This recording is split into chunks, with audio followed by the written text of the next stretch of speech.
Hello बच्चों, ask her classes में आपका स्वागत है। मैं पवन वर्मा आप लोग को फिजिक्स के लिए आज से लाइव क्लास दूंगा। जैसा कि आप लोग को क्लास में पढ़ाया गया है उसके अकॉर्डिंग हम लोग उसी टॉपिक को आगे बढ़ाते हुए आज हम पढ़ेंगे हाइड्रोजन स्पेक्ट्रम। हाइड्रोजन स्पेक्ट्रम क्या है? तो इसका अध्ययन सर्वप्रथम वैज्ञानिक बामर ने किया था।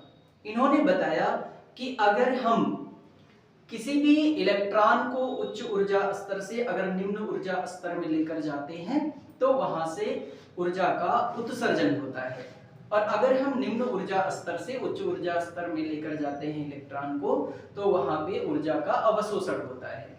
जब इलेक्ट्रॉन किसी उच्च ऊर्जा स्तर से निम्न ऊर्जा स्तर में जाता है तो वहां पे ऊर्जा का उत्सर्जन होता है, और उत्सर्जित प्रकाश की किरणें जो है या फिर फोटॉन वो तरंगदैर्घ्य के बढ़ते हुए क्रम में या घटते हुए क्रम में मिलता है, उसी को हम लोग कहते हैं हाइड्रोजन स्पेक्ट्रम। यहाँ पे फिगर के माध्यम से आपको समझाया गया है। वैज्ञानिक बामर ने एक सूत्र दिया था 1/λ इक्वल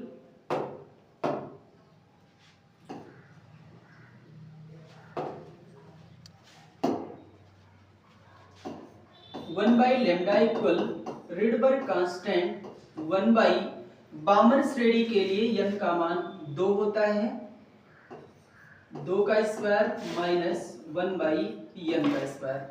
यहाँ पर जो n है ये उच्च ऊर्जा स्तर है, यानी इलेक्ट्रॉन जब किसी उच्च ऊर्जा स्तर से निम्न ऊर्जा स्तर यानी दूसरे सेल में आता है तो यहाँ के लिए तरंगदैर्घ्य का जो फार्मूला है 1/λ इक्वल रिडबर्ग कांस्टेंट 1/2 का स्क्वायर माइनस 1/n का स्क्वायर। यहाँ पर आपको दिखाया गया है कि जैसे इलेक्ट्रॉन पहले ऊर्जा स्तर में है तो इसकी ऊर्जा का जो फार्मूला होता है Eg बराबर -13.6 इलेक्ट्रॉन वोल्ट बटे 1 का स्क्वायर।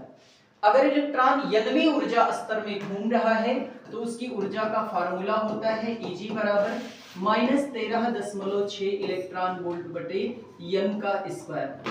n जो है वह मुख्य क्वांटम संख्या है, तो यहाँ से हम n की वैल्यू जैसे सेल होगा यहाँ पर n की वैल्यू को अप्लाई करके हम लोग उसके ऊर्जा स्तर के मान को पता कर सकते हैं।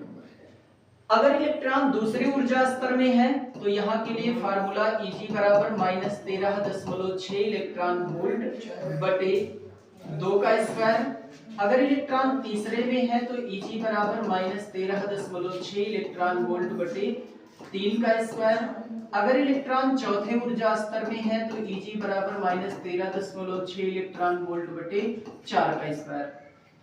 इसी प्रकार से अगर इलेक्ट्रॉन nवीं ऊर्जा स्तर में होता है तो उसके लिए एनर्जी गैप यानी ऊर्जा जो होता है वो -13.6 इलेक्ट्रॉन वोल्ट बटे n का स्क्वायर होता है। अगर इलेक्ट्रॉन किसी उच्च ऊर्जा स्तर से पहले ऊर्जा स्तर में आता है तो वहां पर जो प्राप्त स्पेक्ट्रम होता है उस श्रेणी को हम लोग कहते हैं लाइमन श्रेणी। वैज्ञानिक बामर ने जब विधिवत अध्ययन किया था तो उसमें जो प्राप्त स्पेक्ट्रम थे उसको उन्होंने कई रेखाएं प्राप्त हुई जो काली और चमकीली रेखाएं प्राप्त हुई थी। जैसे जैसे हम डिस्टेंस बढ़ाते जाते हैं वैसे वैसे तरंग दैर्घ्य का मान बढ़ता जाता है और उनके बीच की दूरी घटती जाती है, जिससे वैज्ञानिक बामर ने उन काली पृष्ठभूमि पर कई चमकीली रेखाओं को एक नाम से H alpha, H beta, H gamma, H delta के नाम से उसे क्या किए, प्रदर्शित किए। यहाँ पर H अल्फा है, H बीटा है, H गामा है, H डेल्टा है। मतलब जैसे जैसे हम लोग इस साइड में आ रहे हैं वैसे वैसे तरंग दैर्घ्य का मान क्या हो रहा है, घट रहा है। और जैसे जैसे हम इस साइड से H डेल्टा से मतलब कि अगर हम दूरी को धीरे धीरे जैसे दूर जा रहे हैं वैसे वैसे तरंग दैर्घ्य का मान घट रहा है और उनके बीच की दूरी भी क्या हो रही है, घट रही है। वैज्ञानिक बामर ने बताया कि अगर कोई इलेक्ट्रॉन उच्च ऊर्जा स्तर से दूसरे ऊर्जा स्तर में आ रहा है तो वो किस क्षेत्र में दिखाई देगा। सबसे पहले ये देखते हैं कि इलेक्ट्रॉन अगर किसी उच्च ऊर्जा स्तर से यानी अगर वो nवीं ऊर्जा स्तर से पहले ऊर्जा स्तर में आता है या फिर दूसरे ऊर्जा ऊपर वाले ऊर्जा स्तर से अगर पहले ऊर्जा स्तर में आता है या तीसरे ऊर्जा स्तर से पहले ऊर्जा स्तर में आता है तो वहां पर जो स्पेक्ट्रम प्राप्त होता है वह लाइमन श्रेणी में प्राप्त होता है और किस क्षेत्र में दिखाई देता है तो वह पराबैंगनी भाग में दिखाई देता है। ये मोस्ट इंपॉर्टेंट क्वेश्चन है, पूछा जाता है कि लाइमन श्रेणी में जो स्पेक्ट्रम प्राप्त होता है वो किस भाग में दिखाई देता है तो वो आपका पराबैंगनी भाग में दिखाई देता है। अगर हम दूसरे सेल की बात करें, देखो इलेक्ट्रॉन किसी उच्च ऊर्जा स्तर से इनफाइनाइट से किसमें आ रहा है, दूसरे ऊर्जा स्तर में, या ऊपर से किसी भी तीसरे से दूसरे में या चौथे से दूसरे में, पांचवें से दूसरे में, तो अगर इलेक्ट्रॉन उच्च ऊर्जा स्तर से दूसरे ऊर्जा स्तर में जंप करता है तो उसके लिए जो श्रेणी प्राप्त होती है वह आपका किस भाग में दिखाई देता है तो ये आपका दृश्य भाग में दिखाई देता है। यानी कहने का मतलब ये है कि जब इलेक्ट्रॉन लाइमन श्रेणी में जंप करता है यानी उच्च ऊर्जा स्तर से पहले में आता है तो किस भाग में दिखाई देता है तो पराबैंगनी भाग में।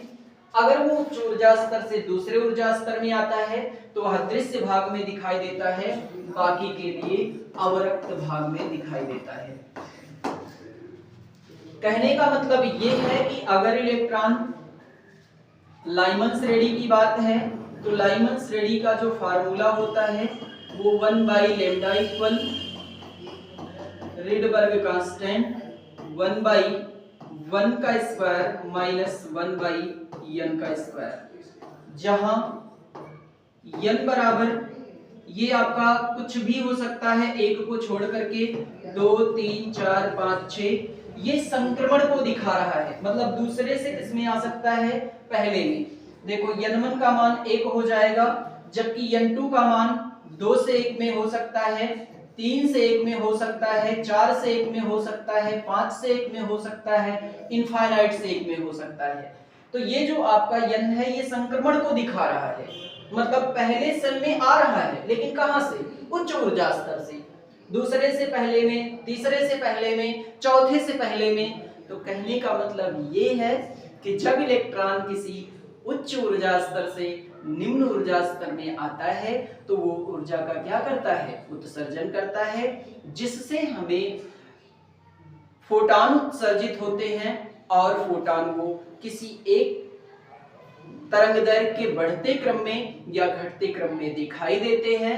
उसी को हम लोग एक श्रेणी नाम दे देते हैं जो स्पेक्ट्रम नाम कहते हैं। वही स्पेक्ट्रम जो है एक बार लाइमन श्रेणी में पराबैंगनी भाग में दिखाई देता है, एक बार आपका बामर श्रेणी में दृश्य भाग में दिखाई देता है।